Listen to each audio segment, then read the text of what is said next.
नमस्कार। जैसा कि हम सभी जानते हैं, शैक्षणिक वर्ष 2020-21 के लिए महाराष्ट्र स्टेट बोर्ड का नया अभ्यासक्रम कक्षा 12वीं के लिए आ चुका है और हिंदी कॉमर्स की कक्षा 12वीं के पुस्तकालय एवं लेखाकर्म इस विषय के नए अभ्यासक्रम के बारे में हम इस वीडियो में जानेंगे। उसमें से पहला अध्याय है साझेदारी संस्था का परिचय एवं अंतिम लेखे। इस अध्याय के अंतर्गत साझेदारी संस्था के अंतिम लेखों के बारे में हम पढ़ेंगे कि व्यापार लेखा, लाभालाभ लेखा और स्थिति विवरण किस तरीके से बनाए जाते हैं। हम कक्षा 11वीं में एकल व्यापारी के अंतिम लेखे बना चुके हैं।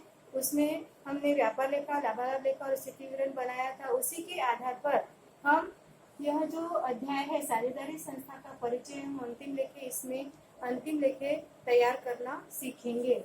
नंबर 2 का जो अध्याय है वह है लाभ न कमाने वाली अथवा अलाभकारी संस्थाओं के लेखे। अलाभकारी संस्थाएं वे संस्थाएं होती है जिनका उद्देश्य लाभ कमाना नहीं होता है बल्कि समाज को सेवाएं प्रदान करना होता है। तो ये जो संस्थाएं होती है यह अपने लेखे बनाते समय 2 लेखे जरूर बनाती है, आयव्यय लेखा और स्थिति विवरण। आयव्यय लेखा यह इन्हें उनके आय और व्यय के संबंध में जानकारी प्रदान करता है और स्थिति विवरण यह उन्हें उनकी आर्थिक स्थिति की जानकारी प्रदान करता है। तो यह दोनों भी वित्तीय विवरण ये संस्थाएं किस तरीके से बनाती है इस संबंध में हम इस अध्याय में जानेंगे। नंबर 3 का अध्याय है साझेदारी संस्था का पुनर्निर्माण और उसमें साझेदार का प्रवेश। साझेदारी संस्था का पुनर्निर्माण यह 3 प्रकार से किया होता है। एक तो तब होता है जब साझेदार का प्रवेश होता है, किसी नए व्यक्ति को साझेदार के रूप में लिया जाता है। और नंबर 2 का पुनर्निर्माण उस समय होता है जब साझेदार की निवृत्ति होती है। कोई एग्जिस्टिंग साझेदार यानी कि जो वर्तमान में उस संस्था में साझेदार है लेकिन वह उस संस्था से निवृत्त होना चाहता है, तो उस समय उसका पुनर्निर्माण होता है। और तीसरा प्रकार है जब किसी साझेदार की मृत्यु हो जाती है तो साझेदारी संस्था का पुनर्निर्माण किया जाता है। तो इस तरीके से तीनों प्रकार के पुनर्निर्माण को 3 अध्यायों में विभाजित किया गया है इस अभ्यासक्रम के अंतर्गत। तो उसमें से पहला जो है 3 नंबर का अध्याय है साझेदारी संस्था का पुनर्निर्माण, साझेदार का प्रवेश। तो जब कभी नए साझेदार को साझेदारी में प्रवेश दिया जाता है तो नई शर्तों के अनुसार साझेदारी संस्था के अंतिम लेखों में कुछ समायोजन की जाती है और वो समायोजन किस प्रकार से की जाती है और अंतिम लेखे किस प्रकार से बनाए जाते हैं यह हम इस अध्याय के अंतर्गत पढ़ेंगे। उसके बाद नंबर 4 का जो अध्याय है उसमें साझेदारी संस्था का पुनर्निर्माण, साझेदार की निवृत्ति। जब कोई साझेदार व्यवसाय से निवृत्त होता है तो उस समय साझेदारी संस्था के अंतिम लेखों पर उसका क्या परिणाम होता है, उसे किस तरीके के समायोजन किए जाएंगे और उन्हें किस तरीके से बनाया जाएगा, यह हम इस अध्याय के अंतर्गत सीखेंगे। नंबर 5 का अध्याय है साझेदारी संस्था का पुनर्निर्माण, साझेदार की मृत्यु। यदि कोई साझेदार की मृत्यु हो जाती है तो ऐसे समय में साझेदारी संस्था के अंतिम लेखों पर क्या परिणाम होगा उसके बारे में अध्ययन हम इस अध्याय के अंतर्गत करेंगे। नंबर 6 का जो अध्याय है वह है साझेदारी संस्था का समापन। जब किसी साझेदारी संस्था का व्यवसाय बंद हो जाता है तो उसका समापन करना पड़ता है। तो ऐसे समय में उसकी लेखा पुस्तकें भी बंद करनी पड़ती है। तो वो लेखा पुस्तकें किस प्रकार से बंद की जाएगी इसका अध्ययन हम इस अध्याय के अंतर्गत करेंगे। नंबर 7 का जो अध्याय है वह है विनिमय विपत्र।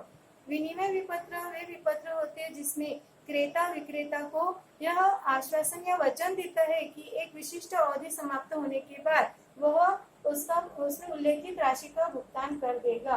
तो विनिमय विपत्र यह एक लिखित स्वरूप में शर्त रहित विपत्र या प्रलेख होते हैं जिनका की एक सबूत के रूप में उपयोग किया जा सकता है क्योंकि यह उधार व्यवहारों के लिए बनाए जाते हैं। तो ऐसे समय में क्रेता और विक्रेता दोनों की लेखा पुस्तकों में इसकी प्रविष्टियां की जाती है और अलग अलग परिस्थितियां होती है जिसमें उनका लेखांकन किया जाता है या प्रविष्टियां की जाती है। तो ये प्रविष्टियां किस प्रकार की जाएगी यह हम इस अध्याय के अंतर्गत पढ़ेंगे। नंबर 8 का जो अध्याय है वह है कंपनी के लेखे, अंशों का निर्गमन।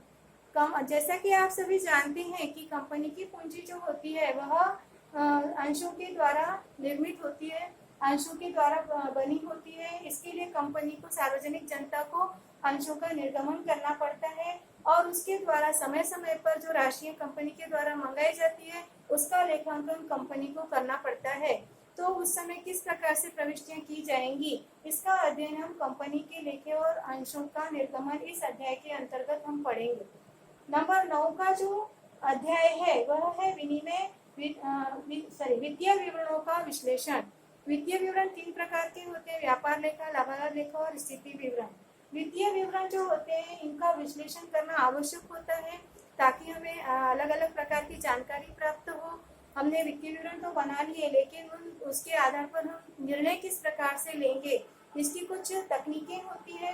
उस तकनीकों के आधार पर वित्तीय विवरणों का विश्लेषण किया जाता है, उसका अध्ययन हम इस अध्याय के अंतर्गत करेंगे। अब 10वें नंबर का अध्याय जो कि अंतिम अध्याय है उसका नाम है संगणकीकृत लेखांकन। आज हम सभी व्यवसायों में लेखांकन जो होता है यह संगणकीकृत किया जा रहा है और इसमें कंप्यूटर का उपयोग करके लेखांकन किए जाने के कारण नए नए सॉफ्टवेयर आए हैं और वो बहुत प्रचलित है। उसके बारे में हम इस अध्याय में पढ़ेंगे और इसके साथ ही संगणकीकृत संगणक की जो संकल्पना है, उसकी विशेषताएं, आवश्यकता, महत्व इत्यादि के बारे में हम इस अध्याय के अंतर्गत पढ़ेंगे।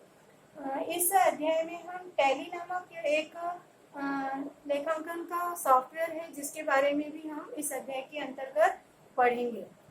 यह हुआ नए अभ्यासक्रम के संबंध में जानकारी और इसके बाद हम अगले वीडियो में पहला जो अध्याय है साझेदारी संस्था का परिचय एवं अंतिम लेखे इसके बारे में पढ़ेंगे।